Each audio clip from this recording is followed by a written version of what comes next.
Alors, Bezrat Hashem, bonjour à tous. Cette semaine, Parashat Bo.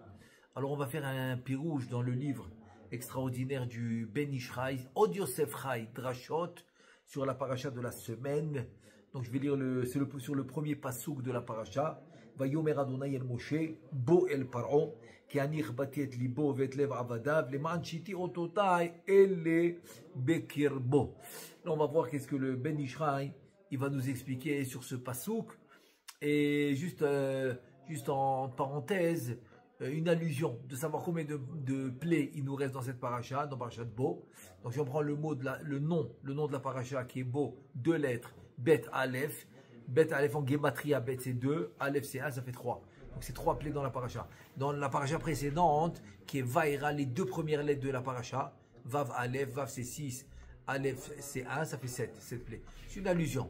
Et là maintenant le Ben Ishraï veut nous expliquer sur ce pasouk Nirali besiata dishmaya de yadua shishem avaya bemilui alfin ole mispar mash ou mispar geoula. Ça veut dire la gematria geoula est 45. Il te dit c'est quoi 45? En fait c'est le nom Kadosh qui représente la lumière de Hatzilut, c'est le Shema. C'est-à-dire que quoi? Que le Shema Vaya, Yudke Vavke, je peux pas le distinguer dans les sphirotes qui c'est Chorba, tant que je l'ai pas rempli. Donc si quand je l'ai rempli maintenant avec, ça s'appelle Alfin, donc maintenant il prend le nom de Shema. C'est quoi le Shema? C'est aussi le nom Adam. Adam c'est 45. Géoula aussi c'est Shema. Pourquoi? Parce qu'en dévoilant cette lumière dans le monde, tu amènes la Géoula, tu amènes la rédemption. Et ça peut être une rédemption personnelle, ça peut être une rédemption, toutes sortes de rédemptions. C'est pas automatiquement la rédemption finale, puisque la rédemption finale va dépendre d'un tikkun, qu'on doit faire. Alors, Al-Kol Panim, il te dit, Ben Ishraï, que le schéma que j'ai rempli avec Alfin, comment je le remplis? Donc j'ai Yud Ke Vav Ke que je remplis. Le Yud, je l'écris entièrement Yud. Comment on écrit Yud? Yud Vav Dalet. Ensuite, le He, je le remplis avec Aleph, ça fait He Aleph. Le Vav avec Aleph, ça fait Vav Aleph Vav. Et le dernier He Aleph, ça fait 45. Qui est la même gematria que Geoula. Ve'al yedei avonot ishi Israël em bagola. Yitalem ot alem bemilui vav. C'est-à-dire que si maintenant en exil, tant qu'on n'a pas eu la rédemption finale, en exil, on est dans la Gola. Gola, c'est la galoute, c'est l'exil. Gola, c'est exactement le même mot que Géoula sans le Aleph. Sans le Aleph, exactement sans le Aleph. Il te dit le schéma aussi, si tu lui enlèves le Aleph entre les deux Vavim, il va rester Dam. C'est Gematria le sang, le Dam. Il gère Mispar Mad, Shuki Mispar Gola. Donc c'est aussi la même Gematria que Gola, c'est Géoula sans le Aleph, c'est Mad. Mad, donc ça veut dire c'est 44. 44, il manque le Aleph. Il te dit, ou Géoula Israël, Mimisraim, Nidgala, Ot Aleph, Bemiloui, Va, Venaasa, Bo, Mispar Géoula. Ça veut dire quoi? Ça veut dire que finalement, pour avoir la rédemption d'Égypte, il fallait retrouver le Aleph qui manque dans Gola pour faire Géoula. Et le Dalet qui manque dans Mad qui est aussi Dam, 44. Le Aleph qui manque pour faire Shema. Pour faire le 45, c'est le Shema comme Adam, pour faire la rédemption, la désorption d'Égypte. Donc finalement, ce Aleph, c'est quoi ce Aleph? C'est Aloufo Shel Olam. Aloufo Shel Olam, c'est la présence divine. C'est-à-dire à cause des fautes que l'homme y fait, donc il va repousser, il va retirer la présence divine, ok? Ça peut être d'une manière personnelle, ça peut être d'une manière générale. Quand c'est toute une génération qui faute, donc la présence divine se retire complètement. Comme par exemple Dora Maboul, où elle s'est retirée au-dessus des 7 cieux. Elle est montée tout en haut. Et Avraham Avinu, après le Maboul, c'est lui qui a commencé à le refaire descendre. Parce qu'Akadosh Baruch Hu, il veut la présence divine dans notre monde. Dans notre monde, il la veut. Il la veut pas en haut. En haut, il l'a déjà. Il la veut ici dans notre monde justement pour qu'elle nous aide à faire la réparation, pour qu'elle nous aide à faire le tikkun, pour arriver vraiment à la rédemption finale. Donc, les fautes qui ont causé cette lumière de remonter en haut, la Torah au Mitzvot, ils vont ramener cette lumière en bas. Et ça, c'est le Aleph qui manque. C'est le Aleph qui manque, qui s'appelle Aloufo Shel Olam. C'est la présence divine. Donc, ce Aleph, dès que tu le ramènes, au lieu de Gola que c'est écrit, tu as Geoula.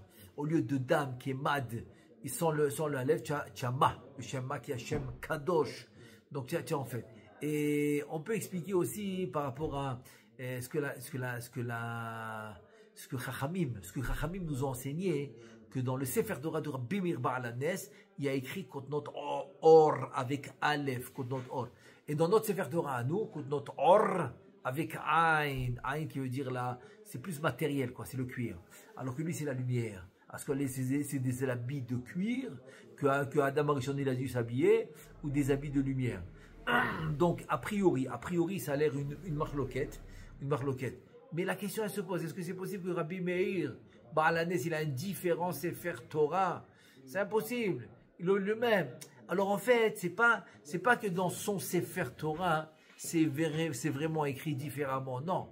C'est écrit comme tout le monde. Mais lui, de la façon qu'il va vivre dans le monde, comme son nom l'indique, Meir, il va illuminer.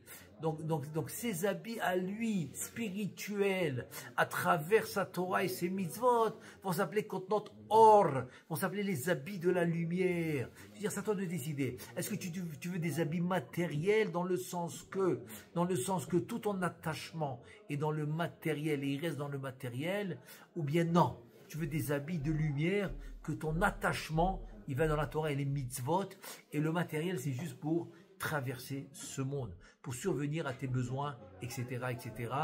Et donc, c'est une mitzvah de travailler, mitzvah d'amener la pernassa, mitzvah de fournir tous les besoins de la famille, oui, mais c'est pas le principal. C'est pas un attachement, un attachement d'une manière où il peut plus s'en passer. Non. Si demain il doit changer de travail ou changer de direction pour gagner plus d'argent, il le fait sans problème, parce que c'est pas un attachement. Alors que la Torah et les mitzvot, c'est lui l'attachement pour ramener ce Aleph, pour ramener la présence divine. Donc la présence divine, ça veut dire que ton attachement est spirituel. Et dans la spiritualité, même que tu vis dans un monde matériel, même que tu dois travailler, même que tu es obligé d'amener la parnassa, etc., etc., aval, ton attachement doit être dans le spirituel. Ça, c'est le Aleph.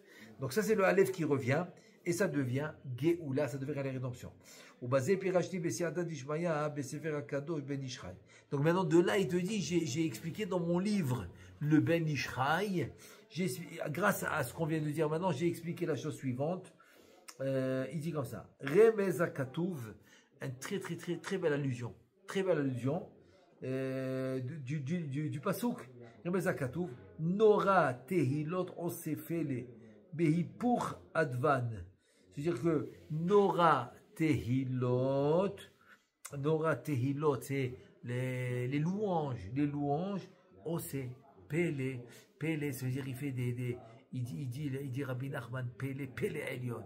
Pele, c'est un endroit très très haut dans Olam HaAtzilut.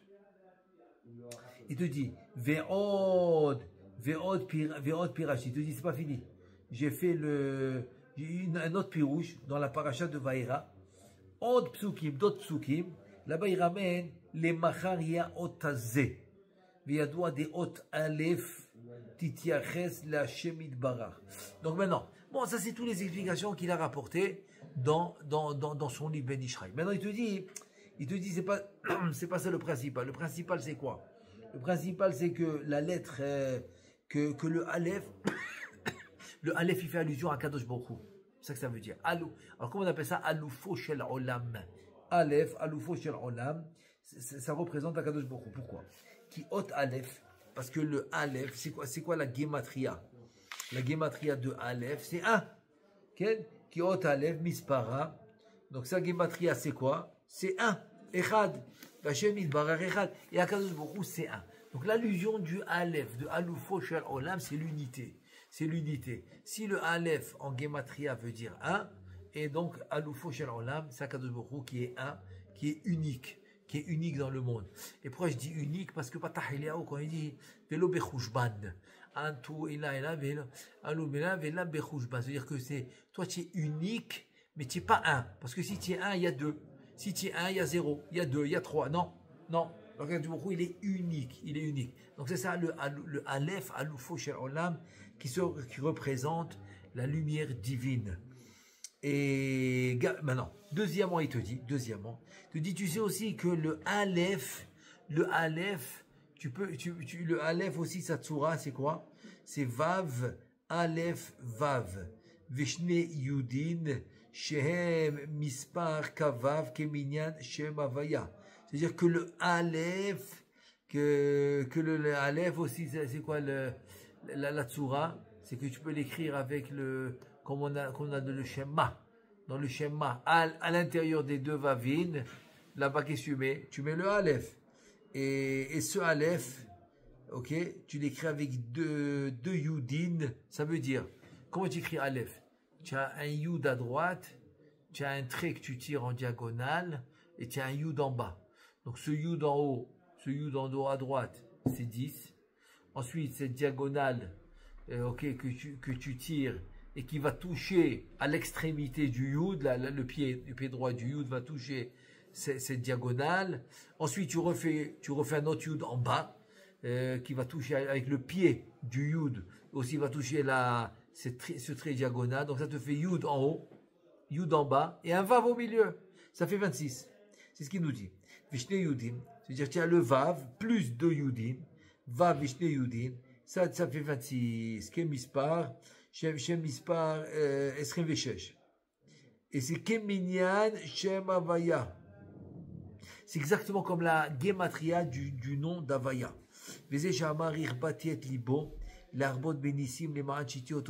Maintenant, on va comprendre que ça veut dire il lui a endurci le cœur. Comme le Zohar Kadosh, il pose la question, s'il lui a endurci le cœur, alors pourquoi tu le punis, etc. Le Ben Ishraï te dit, écoute, selon ce que j'ai dit maintenant, Irbatiet Libo, j'ai endurci son cœur, c'est pour une seule raison. C'est parce que je veux augmenter en qualité et aussi en quantité. Je veux augmenter les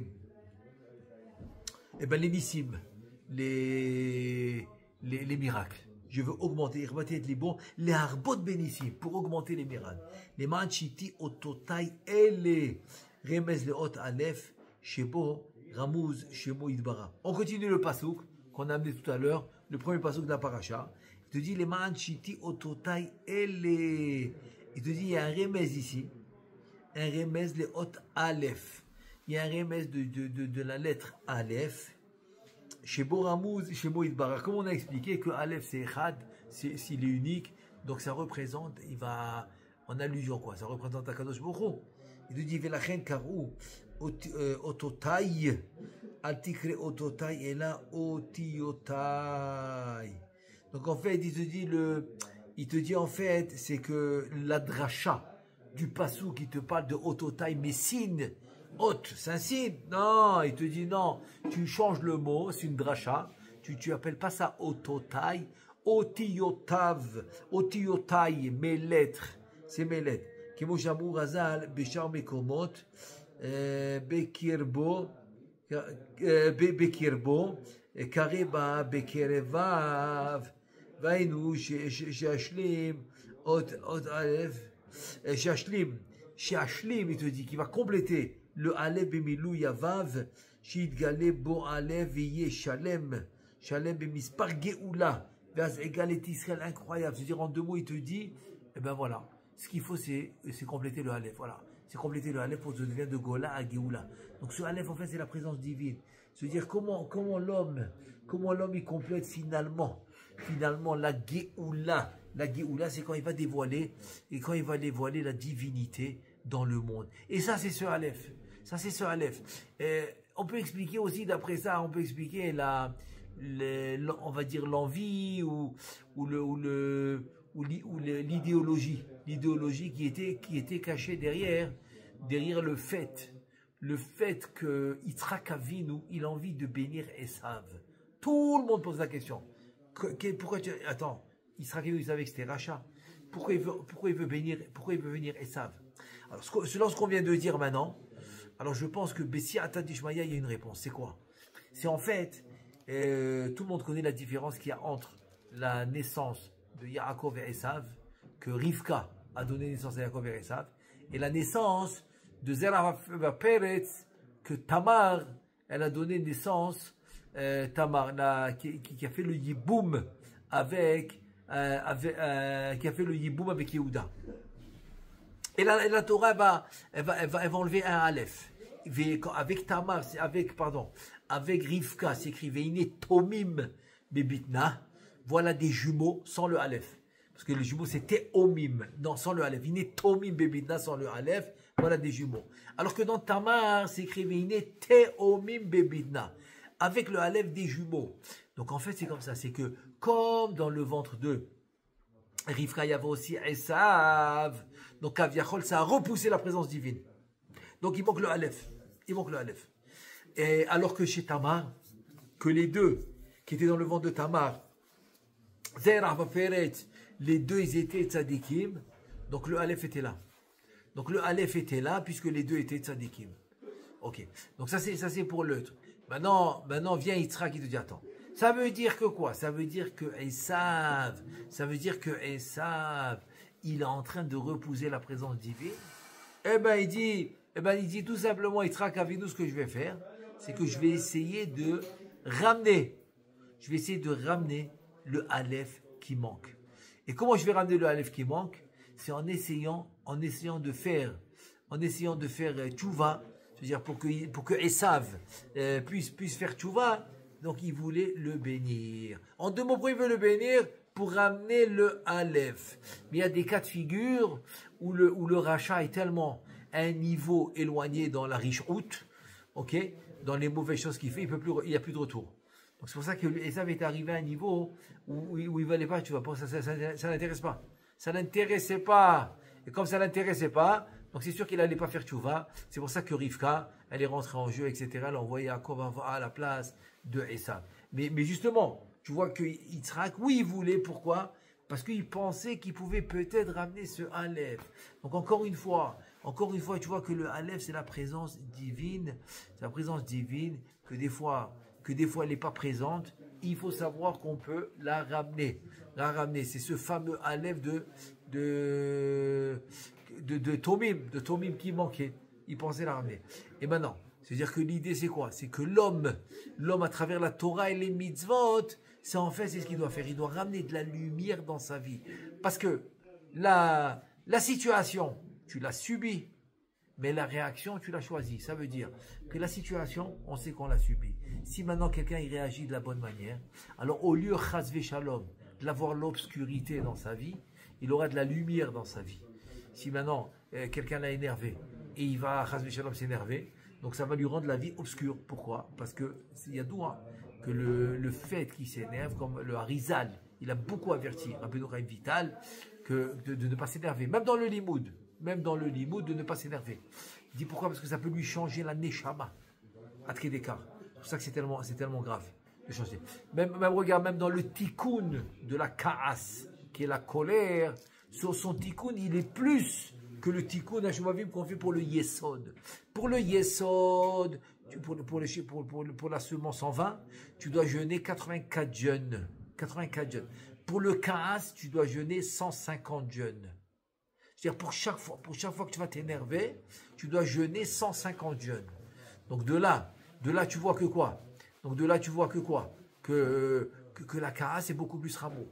Parce que d'après le tikkun ou d'après la punition, on peut savoir c'est quoi la chose qui est plus ramour ou plus calme.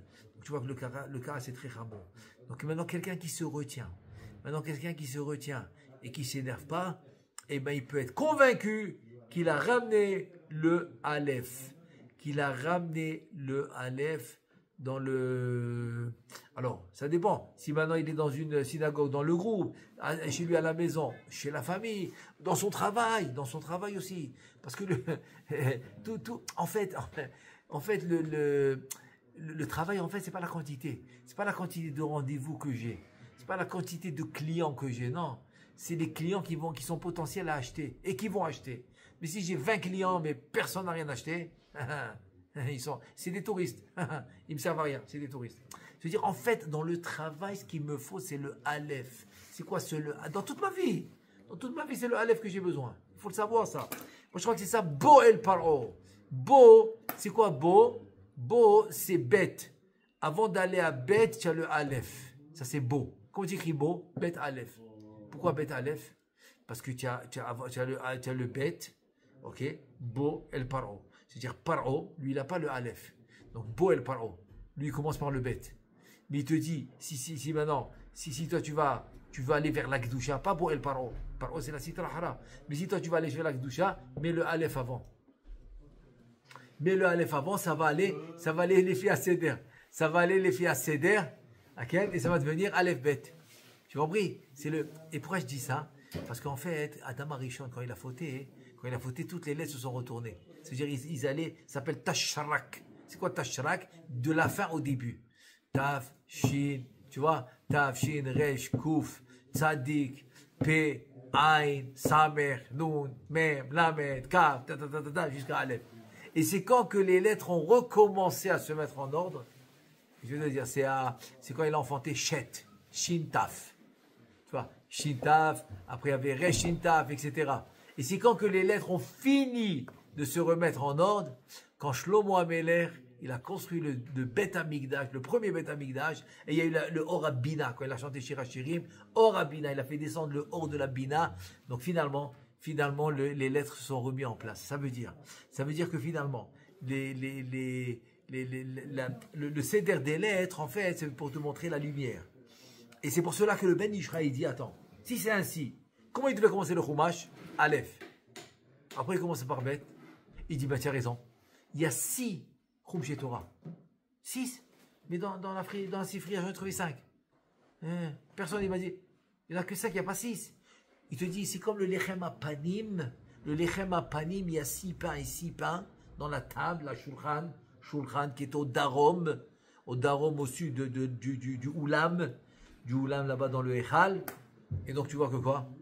Qu'il y a 6 et 6. Il dit le Ben Ishraï, c'est quoi 6 et 6? Shisha Sidre Mishnah, les 6 parties de la Mishnah, et les Shisha Chumshe Torah, les 6 Chumash. J'adore. Je suis allé à la Sifriya, je vérifie, il n'y a pas 6. Il n'y a pas 6, il y en a 5, c'est pas possible. Il dit oui, le Ben Ishraï dit c'est le 6e, c'est celui-là qu'on n'a pas reçu. C'est le Sefer Torah, c'est le Chumash qui commence par Aleph. Après il te dit, le Ben Ishraï te dit, si tu veux le connaître, ce Chumash qui commence par Aleph, c'est le Sod. C'est le Sod. Donc voilà encore une fois le Aleph. C'est le fameux Aleph, le Aloufo chez l'Olam que tu dois ramener. Asboel Paro. Parce que Paro, lui, il n'aura pas le Aleph. Alors tu commences avec Bet. Mais ça c'est pour Paro. Ou pour je sais pas moi, pour le Chumash qu'on a. Mais à toi de t'élever de niveau, ok, pour arriver à un niveau supérieur et que ton Chumash il commence par Aleph. Pourquoi? Pour ramener ce or Ensof Baruchou, qui est le Aleph, le ramener dans Gola, qui est la Galoute, et de Gola avec Aleph, ça devient Géoula. Donc la Géoula, finalement, elle vient comment? Elle vient grâce au Aleph que tu as amené, toi, dans le monde, à travers la Torah et les mitzvot. Et ça c'est un Yesod. C'est un Yesod dans le Zohar Kadosh. C'est dans le Zohar Kadosh que quoi? Il ramène là-bas Rabbi Shimon Bar Yochai, un truc incroyable. Il dit la Shrina, qu'est-ce qu'elle fait? Toute la journée, elle se balade, kaviachol, et elle cherche un tzaddik sur qui elle peut se reposer. Elle veut une adresse. La Shrina veut une adresse. Et elle trouve un tzaddik, elle se met là-bas, elle est contente. Pourquoi? Parce qu'à travers le limud à Torah, à travers les bonnes midot, à travers les tfilot, les brachot de ce tzaddik, elle va réussir à se préparer pour arriver à la tzilut et s'unir avec Akadosh Baruch Hu. Les Shem Koutia Baruch Shrinte. Et qui fait tout ça? C'est le tzaddik. C'est le tzaddik. Et donc ça c'est aussi, encore une fois, c'est le fameux Aleph. Donc ça veut dire que quoi? Tout ce inyan de Aleph qui ramène le Ben Ishraï, en fait, c'est Aloufo Shel Olam. C'est pour dire que toute la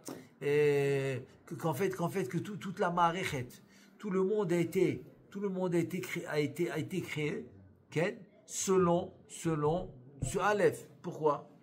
Parce qu'il te dit, ce Aloufo Shel Olam, c'est quoi? C'est la présence divine. Maintenant, il dit le Zohar Kadosh. C'est quoi la lumière ultime qui est dans les Sphirot? C'est le Ensof. C'est-à-dire que les Sphirot, en fait, c'est un habit. mais la lumière, c'est le Ein-Sof. Maintenant, comme toi, tu mets dedans, ton corps, c'est un habit, mais la lumière, c'est ton Tselem, ton Neshama. Mais je ne peux pas parler à ton Neshama sans ton corps. Donc, je suis obligé d'avoir la même chose, que je dois avoir ton corps pour te parler. Donc, je dois avoir aussi les sphirotes pour atteindre le Ein-Sof. Donc, cette présence divine du Ein-Sof, c'est finalement le Aleph que l'homme y ramène. Je donne un exemple. Il y avait un Admour incroyable. Il disait deux mots. Il t'amenait la Yeshua, ce que tu voulais. Un vient, il n'a pas d'enfant, l'autre, il n'a pas de barnassa, le refoua chez les mains, ce que tu veux, l'autre. Ce que tu veux. Il dit Ribona Olamim, donne-lui ça et c'est bon. Je me suis posé la question, on entendait quoi Ribona Olamim? Et quand tu vois dans le Sidour Arachash, dans les Korbanot, dans les Korbanot, là-bas c'est écrit Ribona Olamim, qu'est-ce qu'il dit le Rachash? Ribon, Gematria, Kou, c'est Yud Kevavke, Absag Mabed. Tous ces schémotes-là, c'est Ribon. Haolamim, il te dit là-bas, c'est Abiyah. C'est quoi Abiyah? Atzilut, Bria, Yetzira, Asiya. Ça veut dire que Ribon Haolamim, c'est les lumières d'en haut qu'il a fait descendre à travers tous les mondes. Dès qu'il a fini de faire descendre les lumières, il dit à Kadosh Baruch Hu, allez, donne-lui ce qu'il a besoin. Maintenant, c'est facile. Il t'a fait descendre la lumière. C'est ça ce Aleph. C'est ça ce Aleph. Ce Aleph, en fait, c'est un signe. Comment dire, siman. C'est un siman, c'est un signe que tu as fait descendre la lumière en bas. Faire descendre la lumière en bas, c'est le but de l'homme dans ce monde. C'est ça le but. Et donc, ça répond à une question. C'est la parashat Bo. Zohar HaKadosh parashat Bo, il dit, Kani, qu'est-ce qu'on a dit maintenant? Kani rbati et libo. Hein? Quoi? HaKadosh Baruch Hu, toi, tu as endurci le cœur de Paro. Pourquoi tu le punis? Pourquoi tu le punis? Et il dit le Zohar HaKadosh incroyable. Il dit parce qu'en fait, ce n'est pas une punition, c'est une conséquence. C'est une conséquence. Parce que qui a endurci le cœur de Paro? Il dit, alors toi, tu lis le Pasuk, Kani Hashem, HaKadosh Baruch Hu, Avaya, il a endurci le cœur de Paro. Le Harizal, il dit non. Il dit le fait qu'il a renié la Havaya, il a renié la présence divine dans ce monde, c'est ça qui lui a endurci le cœur. Donc quand je te dis Hachem lui a endurci le cœur, c'est le fait qu'il a renié ce nom Hachem, Yudke Vavke, c'est ça qui lui a endurci le cœur. C'est pour ça qu'il avait le cœur endurci. Donc finalement c'est une conséquence. Donc c'est une conséquence. Toi qu'est-ce que tu veux faire maintenant? Tu veux m'enlever le Aleph. Le Aleph, tu veux me l'enlever de ce monde, alors que Hachem, il veut ce Aleph dans ce monde, parce qu'il veut la présence divine. Par eux, il veut l'enlever la présence divine. Alors automatiquement, c'est quoi? C'est le contraire de volonté divine. Donc c'est pour ça qu'il va se faire, c'est pour ça qu'il va se faire punir. Donc en fait, la punition, c'est quoi? La punition, c'est le fait que Kaviachol, l'homme repousse les lumières qui doivent descendre en bas. Comment? À cause des Averot. À cause des Averot. Et comme on a dit, par exemple, une Avera très très chamoura, c'est la Shonara. La Shonara. Alors l'homme, il vient et te dit, ah, mais ça va pas, j'arrive pas, mes affaires et tout. Et tu peux prier pour lui autant que tu veux. Mais si Chas Veshalom, il fait la Shonara, eh bien il s'est bloqué à lui-même. C'est exactement ça, Paro. Paro, en fait, c'est quoi? C'est le semel. C'est le dougma, c'est l'exemple. C'est l'exemple parfait de quelqu'un qui veut empêcher la lumière divine de réagir ou de régner dans ce monde et de dominer dans ce monde. Il est rebelle à ça. Il est rebelle à ça. Il veut pas. Il veut pas. Et c'est ça qu'il dit. C'est pour ça qu'il renvoie à Moshe. C'est pour ça qu'il dit Mi Hashem Shanish Pa Bekolo. Parce que c'est pas possible. C'est nous qu'on dirige le monde. Cette lumière, ok, elle a créé le monde, mais ça s'arrête là. Ça s'arrête là. Elle a créé le monde, ça s'arrête là. Tu veux la suite, et ben, elle est en haut. Elle reste en haut. Elle ne vient pas ici. Donc, ils n'ont pas cette notion que la lumière descend. Donc, ça veut dire que quoi? Ça veut dire qu'il y a deux choses ici. Il y a le cas de Paro où il va empêcher complètement la lumière de descendre. Et deuxième cas de figure, c'est quoi? C'est le juif qui va repousser cette lumière. Ça veut dire qu'une Avera repousse la lumière. Donc, quand il te dit, Vayomer Hashem, El Moshe Bo El Paro, Ki Ani Chbati et Libo. Donc, c'est quoi Ani? On a dit que c'est le Yud Kevavke parce qu'il a renié. Donc, ça veut dire que quoi? Le fait qu'il a renié Yud Kevavke, ça lui a endurci le cœur. Très bien. Achav. Vetlev Avadav. Leman Shiti Ototai Ele Bekirbo. Maintenant, c'est quoi Ototai? mes moffettes, mes miracles, que je puisse amener mes miracles. Alors, pourquoi je vais amener mes miracles? Parce que toi, tu viens, tu me dis, eh ben, celui qui est marqué n'est pas avec nous. Il n'y a pas d'Ashgara Pratit, il n'y a rien du tout. Il y a Elohim, il y a la nature, c'est fini. Alors, qu'est-ce qu'il dit à Kadosh Baruch Hu? Alors maintenant, je vais aller lui prouver que quoi? Je vais aller lui prouver que Kadosh Baruch Hu, oui, il règne dans le monde, dans toutes les particules du monde. Que ça soit sous l'eau, donc c'est que les poissons. C'est pour ça qu'il y a eu le Nil, le truc, le sang. Que ça soit sur l'eau, que ça soit, je sais pas moi, les reptiles, que ça soit dans le havir, que ça soit dans l'air, que ça soit dans les cieux, partout, même dans le four, partout. Partout, il est obligé de lui montrer que c'est lui qui règne. Pourquoi? En fait, c'est ça la bataille. Akadosh Baruch Hu, il veut faire régner sa présence divine, et ça, c'est ce fameux Aleph que tu dois ramener dans ce monde. Ce fameux Aleph, c'est celui-là que tu dois ramener. Alors que les Goïm, le contraire, ils se battent pour ne pas l'amener, et les Juifs non pratiquants, qu'est-ce qu'ils font? Chas v'shalom, chas v'shalom. Même si tu dis Tinok Shenishba, il ne sait pas. Mais ça fait repousser la lumière le fait qu'il n'y a pas de Torah ou mitzvot. Il n'y a pas de Torah ou mitzvot. Ça fait repousser, ça fait en deux mots, ça retire la lumière, de l'endroit où il est. Mais, ça n'empêche pas que même si maintenant tu fais Torah ou mitzvot et chas v'shalom, lashon hara ou les midot, des mauvaises midot, eh ben, ça fait repousser quand même la lumière. Il faut le savoir, ça. Il faut le savoir. Donc c'est pour cela que finalement que Hachem il emmène les plaies pour une raison, pour dire oui, ma présence divine est là, que tu le saches. Alors en deux mots, qu'est-ce que ça veut dire? C'est-à-dire qu'en deux mots, l'homme ne va pas attendre Chas v'Shalom, va pas attendre que Chas v'Shalom, on va lui prouver Mina Shamaim que la présence divine est là, par une épreuve, par des souffrances, Chas v'Shalom, non. L'homme, il va le réaliser avant qu'on lui prouve. Quand toi, tu le réalises, ça c'est notre or. C'est ça le code du Sefer Torah, le Sefer Torah de Rabbi Meir, c'est celui-là. Quand toi, tu l'as réalisé, et on n'a pas besoin de le faire réaliser. Quand on te l'a fait réaliser, c'est bien. Tu as réalisé. Mais on te l'a fait réaliser, c'est bien. Mais la vraie lumière, c'est quoi? C'est que toi, tu le réalises, et que toi, tu le proclames, et que toi, tu le répands. Ça, c'est Abraham Avinu. C'est pour ça que lui, c'est la base de tout le judaïsme. C'est la base de tout le Ham Israël. Parce que c'est lui qui l'a dévoilé en premier. Alors déjà, si maintenant quelqu'un, Baruch Hashem, il est né juif, donc il est déjà dans le système. Donc qu'est-ce qu'il lui reste à faire? Dévoiler cette lumière. En Bezrat Hashem, qu'on puisse la dévoiler à chaque instant, à chaque moment. Comme on dit, quand la Neshama t'es Allélia, que la Neshama elle va louer Hashem. Le Midrash il dit non. Ne lis pas Neshama, dis Neshima. À chaque respiration, tu vas louer Hachem. En Bezrat Hachem, bientôt qu'on puisse avoir la venue du Mashiach, la construction du Beth Amikdash. Amen ve Amen.